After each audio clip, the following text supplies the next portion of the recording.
Hello, everyone, and welcome back to another season. That's right, a new season of the Ancient Esoterica Podcast. So you may be wondering, how are we already on a new season if you've only released like a couple episodes? And that's because I feel like I've entered a new season of life. So it's been a few months since I've recorded an episode. And yeah, 4 months-ish or so. Anyway, it's been a while, and I really feel like who I was in the old season obviously was still me, but I feel like I have evolved a lot and learned a lot, and I've just really become a new version of myself. So here we are, recording a new episode of the podcast, season 2. And what I really wanted to talk about on this episode is my book writing process. So, since the beginning of the podcast, I have been working on a book, my first ever book that I have written, and it is really my life story up until this point. So, I am 28 years old at the point of filming this, and I have lived through a lot in my life. And if you want to learn more about my childhood and kind of like earlier life, go back and watch some of the old episodes. Still on my channel, like I said, especially episode 1 details a lot about my story. It's called My Story, actually. And I do kind of want to talk about that episode a little bit for just a second, because today is actually one of my grandmother's birthdays. And I'm actually not reaching out and saying anything to this grandparent because we don't really have a good connection right now, and I'm not going to like put this on blast on the internet or anything, but one of the reasons why we don't have a good relationship is because this grandmother listened to the first episode of my podcast and completely just did not resonate with it. And now, yes, I do speak a little bit negatively and a little bit from an unhealed frame about these grandparents and some of the wrongdoings they've done in the past. However, these are things that they've done. And even though it's from my perspective and it was from an unhealed perspective, they didn't want to take responsibility for how they made me feel, for the part they played in the situation. So they spread lies, and they, encouraged other members of my family to listen to it, but they conveyed this lens that like I was, shit talking my family, that the whole episode was me just like talking shit, and, like had phone calls from family members who I was very close with in the past saying like, keep my name out of your mouth, don't talk about me on your podcast or we're gonna have problems. And I was just kind of like, what? Especially because the part of my podcast episode that I talk about these family members in is a very small portion, and I speak, like I said, maybe from an unhealed perspective, but I speak about my experience of what was going on way back in the day with these family members. So all in all, I've just really been reflecting on how just the path this podcast has taken me on, and the challenges, the difficulties, the expansion, but also the contraction, because I feel like this is something that I've wanted to do for a long time. The idea for a podcast came to me before I even knew what a podcast was, and before I even listened to a single podcast episode by anyone. I wrote in one of my notebooks, do a podcast. So this is something I've always wanted to do, yet it's caused me a lot of pain. And I do feel like this pain has been necessary in a way, because it's really helped me to kind of like reclaim my truth, my side of the story, and to recognize that you piss people off when you tell the truth. And it's not necessarily because you're lying or you're not telling the truth. If anything, it's because people can be very uncomfortable with the truth. And so, before I tangent too much on this topic here, I just want to close by just, I don't even know, like, just, it's an interesting process, individuating, speaking out, walking off the beaten path, and doing things that can stir up tension, especially between family or people that you don't intend to stir up tension with. Like, I do want to be close with my family. I do want to resolve this tension and this conflict that I have with these family members. However, I understand that, you know, maybe, just maybe, it's time to just leave these stories in the past. And I know, here I go bringing these things up again, but I feel like we talk about these things that happen to us and these experiences that we go through. Not all of us benefit from talking things out, but when we speak about things, it can kind of release the charge that it holds. And it can help us to kind of process where we're at and like all factors involved. Because in telling my story and in sharing what I shared, even if it was from an unhealed perspective, it really helped me to kind of see, like, oh, maybe I don't know the whole story. Like, maybe I only am witnessing what happened through my wounded lens, and I'm not seeing, what these other people are going through. And upon reflecting, I really do see that there are a lot of power struggles within my family and within the world, and when people are so used to being right and so used to holding the power, when others will stand in their truth and will stand in what's right, or what's right to them or what's right for them, that can really like piss people off, and people don't really know how to deal with those kinds of energies, you know like, for example, in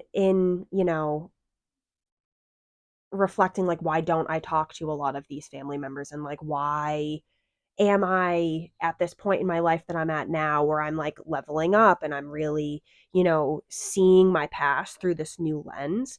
I have really been able to reflect that when there are these dominating personalities and these like power struggles that we're involved in, sometimes it is best to just step away and to just no contact, like to just really like let them do their thing, let them have their power trip, let them do whatever it is they're doing, and wish them love. And, you just focus on you. So, yeah, I could try to reach out to these people and try to, connect with them. But at this point in my life and in their lives, it just doesn't feel like it will enrich any of us. And now that's not to say that this won't change next week or, a couple months from now. But with where we're at now, it just feels like I don't want to be someone I'm not anymore. And I want to be able to stand firm in my truth. And I want to be able to advocate for those who need advocating for, because a big part of this whole like mess with these family members, I'll share a little bit about it, is there's a lot of lies. They lied to me to my face. They denied certain truths. And when I started spiritually awakening and I went to them and I started sharing a little bit about my new beliefs and what I was learning and what I was going through, they looked at me and they said, oh, like, you need Jesus, essentially.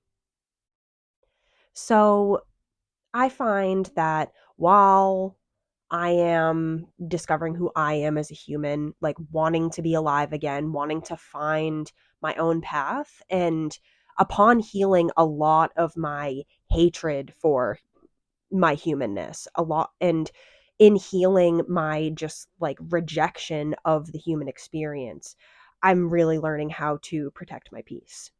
And a big way that I'm doing that is by knowing that those I connect with um, will enrich my own energy. And those that I choose to disconnect with, not in a nefarious way, like not being like, screw you, I'm disconnecting from you, but like just by detaching and disconnecting my energy, cutting cords, and just being within my own field, it has really helped me to see like where I was leaking and where I was involved in those power struggles, where because I was unsure about myself and about my truth and what was right, I would sacrifice myself and I would betray myself for whatever this dominating powerful force was imposing on me.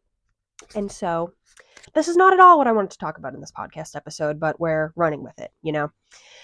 I feel like I've just spent a lot of time within my shell and figuring a lot of stuff out, which has helped me a lot because writing this book, right? And I was going to this cafe every single day working on this book. And this was even after I stopped filming podcast episodes because like I said, it's been a while. But I was going every day, and at first I was very productive, and I really want to dive into a lot of these like nuggets of how much this book writing process has helped me, but like just bear with me for a second. I promise this is going somewhere. I was going to this cafe every day, but I was finding that like I was burning out. I was just sitting there on my phone. I was really only going there because I wanted to eat and like, get some food. And I was not really being productive anymore. And I found that just it felt like everything in my life was a mess. Like my relationships weren't very good, my relationship with myself, my physical health. I was smoking a lot of weed, eating a lot of food to just drown my emotions, and was just overall like just yeah, burning out. And I found through taking these couple of weeks to just really relax and like come back to square one, I've really, really found that the reason why I couldn't continue writing and why I couldn't finish the book is because I needed to become a new version of myself who is capable of finishing this book. Like I had to level up and literally become a new version of myself so that I could write these chapters that I'm wanting to write to complete the book. Because the book has 3 parts. The first part is my childhood and my teen years leading up until my near-death experience accident, and a little bit about my time in the hospital. And then the second part is all about my spiritual awakening and the process that I went through throughout the years 2018, 19, and 2020, and a little bit of 2021. And then the third part is this amazing concept that I figured out.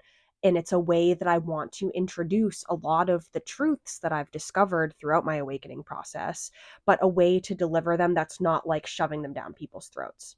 Because I was watching the Matrix movie, and in that movie, one of the characters, Cypher, I think it was, he says that like he wishes he didn't take the red pill. Like he wished he could go back to sleep and he wished he didn't know the truth.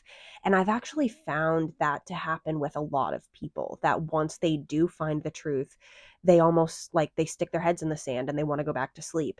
And the truth can really be shocking to them if they're not ready and if they're not willing to enter, like to seek it out essentially. And my book, I feel like, is going to attract a lot of people who are interested in my story. People who I've grown up around, who heard I was in a near death experience and want to hear more about it, or people who know I had a difficult childhood and want to know how I survived that and overcame it. And they may not be ready for a lot of these like big red pill truths that I really feel is like the reason why I'm writing this book, one reason why, and is also part of, like my life's work, which is, a lot of these truths about the true human story, like what really happened 12,000 years ago in the times of Atlantis and Mu and all of that. And, who are the reptilians? Are those theories actually true? And, what mythologies are they grounded in? And just a lot of truths, verifiable, studied, researched, embodied truths that I have connected with that can be very jarring and can really like shake the grounds that people like live and operate on. And so in this third section, I wanted to put all these truths into one section. And a lot of stuff is, seeded throughout my story because my story in and of itself is just a truth bomb. But yeah, so I wanted to sort of like safeguard, I guess, this information for those who are not ready to dive into it yet. Um, and so, yeah, I came up with this idea of how I want to write these final chapters and deliver these powerful truths. However, I could not actually sit and write it. I did all these pages of research, which I printed out and I have right in front of me. And, like 50 pages of research about, secret government projects and science behind the earth shifts and the climate changes that we're going through right now. Yeah. And I once I got to the end of that research process, I couldn't write. Like I said, I was burning out. I was like doubling down on the smoking and the eating and the phone and the distracting. And I wasn't doing my work to integrity anymore, you could say. And so, all right, just checking, make sure it's still recording. And so I had to become a new version of myself in order to write these final chapters. And that is this process that I feel like I have gone through these past couple weeks since the start of the year, which in January 1st, obviously, which has always been a portal of really like rest. And like I've just noticed every year for the past couple years around New Year's Eve, like January 1st, that week, it always is like this kind of like level up phase for me. And so yeah, so I have really felt like I've been moving through this ego boot camp essentially, and I've been connecting with the resources that I've needed in order to alchemize. I don't even want to say like, oh, get rid of all the pain. Like I got no more pain in me. But like I feel like I've really alchemized a lot of this pain that was residual from my childhood, from teen years, from just growing up unconscious in this world. I just had a lot of pain and a lot of frustration and anger and confusion. And all of these gunked up emotions were just really, running my life. And obviously, I feel like I've grown a lot and I've been able to accomplish a lot while all of these like fears and insecurities have still been unprocessed within me. But I could tell that I was really getting to the point where I could no longer keep telling the disempowering stories that I was telling myself. And I could no longer remain in victim mentality, which was doing me favors in a way. Like I really realized that a big way that I receive attention is when I'm in pain and when I'm suffering and when I am a victim of something. It's like the phrase the squeaky wheel gets the grease. I remember I was doing an Akashic Records reading for myself in when I lived in Florida still, when I was really, really in the suffering and I was trying to figure it out at the level of mind, like why I was so steeped in this agitation and suffering within my body every single day. And I remember I did an Akashic reading on the topic, and the phrase that came out to describe the energy I was sort of locked in this situation was the squeaky wheel gets the grease. And I didn't understand that at that point because I was just like, well, I'm in pain and like, this is real for me. Like how am I like being like, I don't get it. So I just kind of like put it on the back burner. But these past couple weeks when I've really been like just contemplating victim mentality and the ways in which I receive validation and attention from outside of myself. And I really saw that maybe I was creating these sicknesses and this pain and this discomfort because the squeaky wheel gets the grease, because it's the only way that I would actually receive attention. Because the world that I've operated in and I grew up in and that I've really been like steeped in for the past 2 years is the world of the Matrix, which deems people like me as useless, as a burden, as just quite irritable. Sorry, but yeah, that's like how I have felt. I don't see places around me where my wisdom is valued. I don't see people who want to grow, who want to understand who they are, what they're doing here, what's really going on, what's actually good for them and what's not. And this isn't like, anyways, the reason why I bring this up is because I saw how like there's no value for me in the circles that I'm in right now as a healed, or this is just a perception because as I've shifted, I have seen how I can employ my gifts in new ways to actually serve the people around me. But I was perceiving that there's no way for me as a healed, empowered individual to serve people. Like I saw that the only way I could actually serve people or be useful in the environments that I was in, and this goes back to childhood as well, was that if I was complaining and if I was sick, then I would actually get looked at. Then I would actually receive love. Because if I wasn't sick and if I was just completely fine, nobody paid any attention to me because they were so unfulfilled and they were so far up their own asses that they did not want to actually take the time to look at me and see what I had to offer and to interact with the real me. This is at least how I perceived things and how I have felt.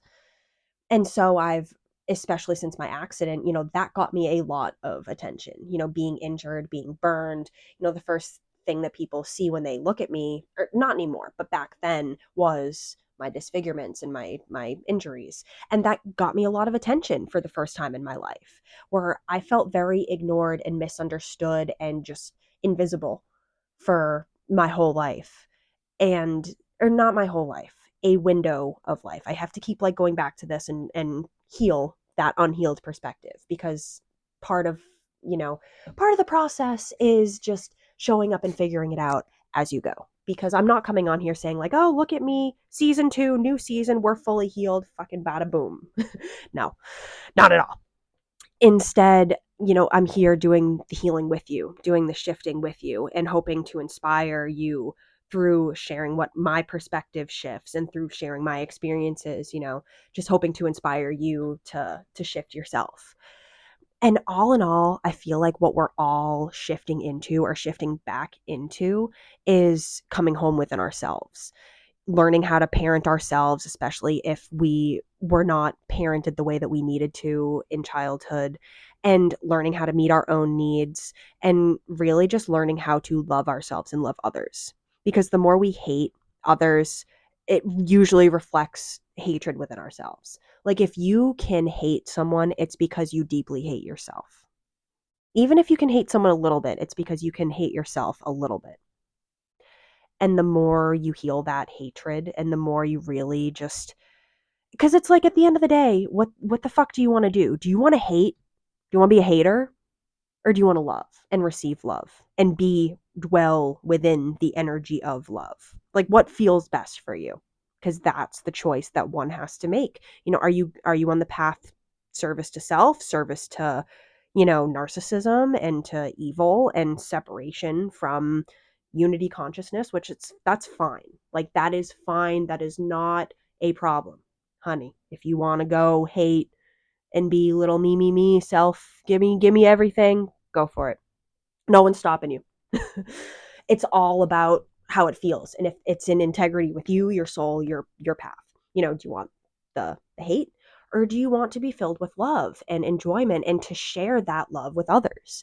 And that's what I've really realized, is that the more I hate on things outside of myself, the more I hate that which is not me, the more I am actually spewing that hate onto myself, even if it's unconsciously and unintentionally. And so I don't really remember where we were going at with this whole spiel, but in becoming this new version of myself and in really processing that victim mentality and the ways in which I was being that squeaky wheel, trying to get the grease, trying to just receive love and attention and just to be looked at. Half the time for so much of my life, I feel like I'm just sitting here and everyone's just dissociated around me, on phones, in their heads, in some fantasy world, high on drugs. I feel like this has been what I've been surrounded by, and I've just been here kind of oh, okay, I'll wait. And that has not been easy.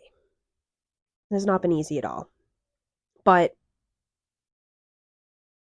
I also don't want to share, like I said, I'm not sharing this from this perspective that I have it all figured out. Everything's great. Everyone's, we're all laughing together and loving life and just everything's fucking awesome, because it's not. And it's still a challenge, but I have really, really found that the more I can come back to that frame of love, and the more that I can just come back to the frame of truth and integrity and in just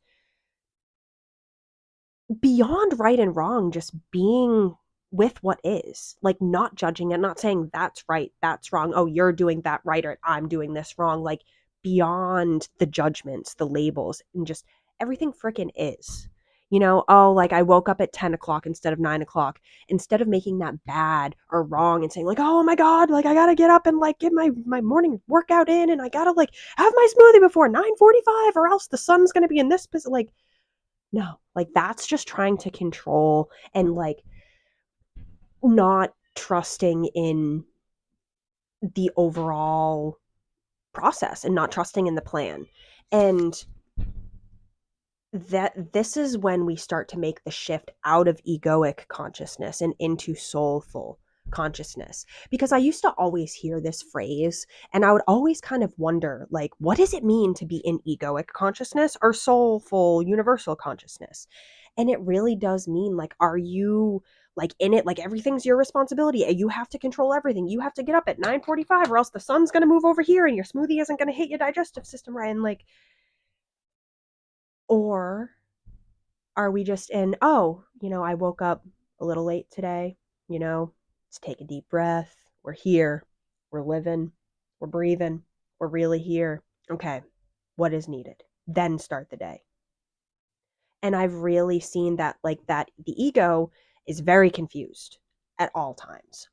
And it's always searching for clarity and searching for this, like, stability of like, okay, yes, like I know this to be true, and that brings the ego stability.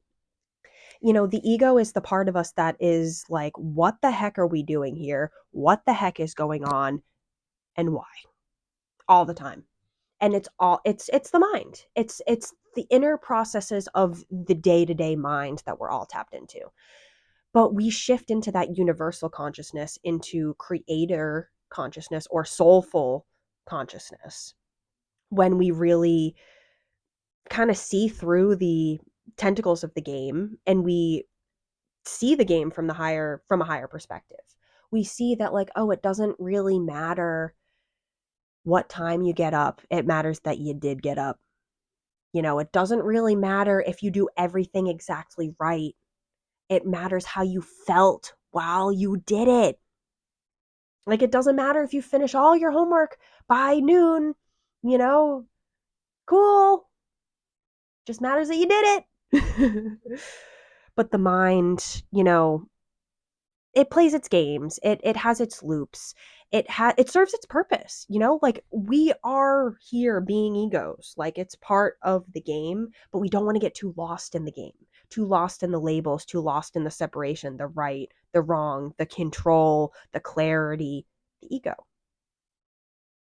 And what I've really learned is, and now this kind of sounds a little dramatic, I've hesitated speaking out on it, but like, I don't know, whatever, YOLO. One perspective that has really, really helped me through all these shifts and through all this intensity of the human experience that I've been navigating is by looking at things from the perspective of death. Now, take this with a grain of salt and don't employ this to every single decision that you ever want to make, because it has a time and place. But I've found that when I'm really fixating on things and when I'm really like in it, I'm really trying to control, and I'm really like, say, I don't have a whole lot of money, or like, say I really want to get like a matcha latte and I only have $10 left, and I'm like, oh, like I really want that, but I do, like going back and forth. When you look at it from the perspective of death, it's like, none of this is going to matter when we leave here. What really matters is how something makes you feel. And now, will that latte actually make you feel good? Or what is it that you're even looking for? What do you want the latte to do for you? Then you can circle back and actually make that decision. Because if you're thinking that that latte is going to bring you happiness or bring you fulfillment, really tune into the process of getting that. Because yeah, like going for a walk, getting yourself a latte, that can be really great and really fulfilling, especially if you haven't stretched your legs in a few days, or you like need something to motivate you to get out of your own way. But if you got one yesterday and the day before and the day before, and it's really not that fulfilling to you, and like the second you finish drinking one, you just want another one, really sit there and reflect, like when you leave, Like, where is this latte? Leave here, like die. Where is this latte going to like figure into your whole life's story? And that can really help when we're really fixated on like small things, like going to walk to get the latte, you know, or yeah, and that's why I say like this is a case by case basis. Like if you are on down to your last $10, maybe you should skip the latte and save it for, you know, something that save for a rainy day, you know. Say, you know, you wake up tomorrow and like, oh my gosh, like you're out of cat food. Oh, well, you shouldn't have bought that latte yesterday. Anyway, we're kind of tangenting, but this is kind of what this podcast is for. Sharing my humanness, because, you know, yeah, that whole perspective from death thing, that's interesting. We'll definitely go more into that in another episode, but it's just really, really helped me to see through a lot of like the little day-to-day minute things. You know, even if you're like sitting there stressing like, oh, you know, like, should I do this? Well, you know, how's it going to feel? Always ask how it feels before making a decision. And yeah, we'll go into that more in the future. Just take what resonates, leave what doesn't. Yeah, we really out here. And I really feel like something that held me back from doing this podcast, especially these past few months since I filmed one, well, I've been in this, you know, season intermission. It has been like this need to be perfect. Like I would not sit down and film a podcast because I was like, oh, like, you know, I'm sweating too much. Like, okay. Like, yeah, that's like really was an excuse I would use with myself. Like, oh, I was sweating a lot. I was releasing a lot of toxins. Like, I can't worry about podcasting. I'm going to sweat too much. Or it was like, oh, they're going to think I'm weird if I like, you know, ramble or like forget what I'm saying. Cause I've been a little all over the place, but a motherfucker's been through a lot, and you motherfuckers have been through a lot too. And I don't want to see us all get down on ourselves and punish ourselves when we're not being our best, when we're not like meeting the standards that our brain creates for us, because that's very machine like, you know, like machines need everything to be perfection, orderly, robotic, like systemized. But humans are random. Humans are freaking weird. We got lumps. We got freaking shit. We poop. But like what I'm getting at is, you know, being human is organic. It's messy. You grow. Like humans are organic. We're not machines. We're not algorithms. We're not AIs. And that's what makes us great. That's what makes us who we are. And, you know, one promise that I wanted to keep with myself was that I was going to film this whole thing one take, and I think we're going to keep with that. So all the pauses, all the deep breaths and the errors and everything. Because the messiness, that's what we need to get back to. Not the prim and proper cookie cutter Barbie humanness. Because I feel like that, having your shit together, everything being perfect, everything being planned. Like, I didn't have any notes for this. I had a couple ideas about what I wanted to talk about, and I wound up tangenting about my freaking family for the first half of the show. But I'm no longer trying to control everything as much, and I'm just trusting that whatever's flowing through me, as long as it feels in integrity and it feels good and my intention is pure and my intention is grounded in love, that it's going to serve someone. And that maybe, you know that I would have needed to hear and listen to something like this years ago. And maybe that would have actually encouraged me to start my podcast. Because one of the biggest regrets of my life, dude, is not starting my podcast back in 2019 when I wanted to, because I didn't think I had it all figured out, because I didn't know, how to edit. I didn't know how to film. I didn't know what I was doing. But now, like, I don't even need this like funky microphone thingy that I got for $20 off Amazon. But, it helps. It's cool. It's kind of fun holding a microphone. I feel cool.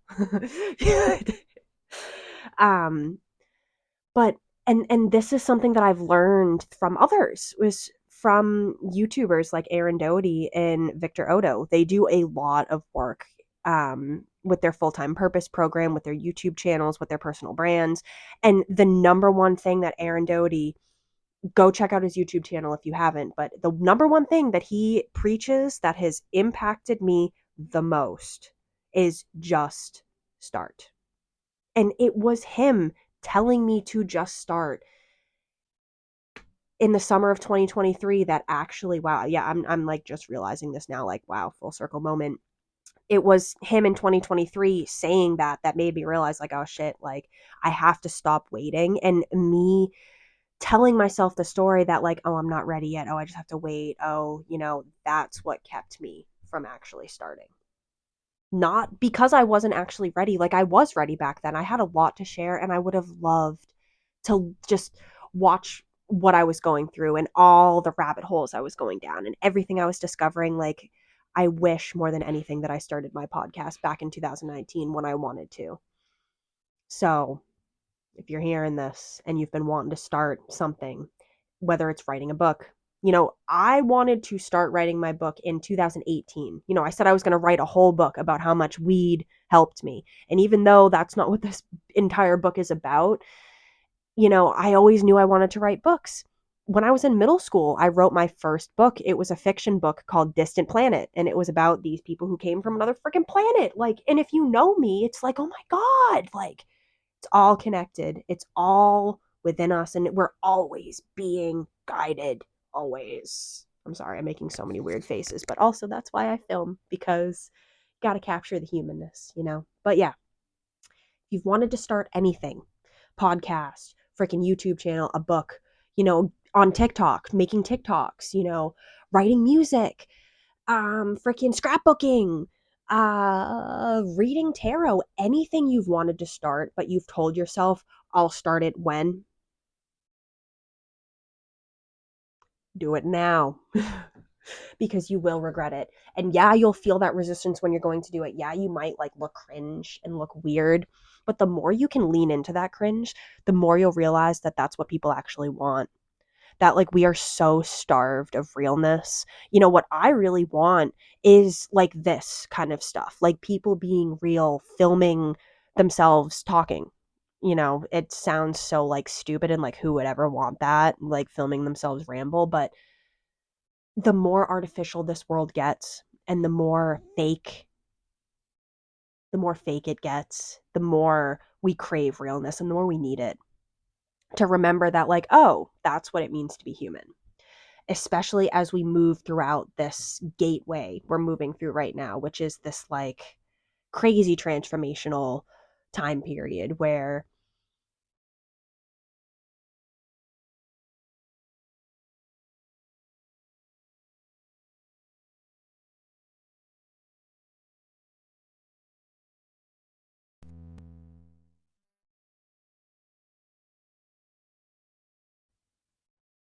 my microphone turned off. I don't know how long. I didn't have audio, but yeah. Anyway, being human. It ain't perfect. It's messy. But it's part of life. Anyway, guys, sending you all so much love. I think we're going to call it here. And yeah, sending you all so much love. Peace out and namaste.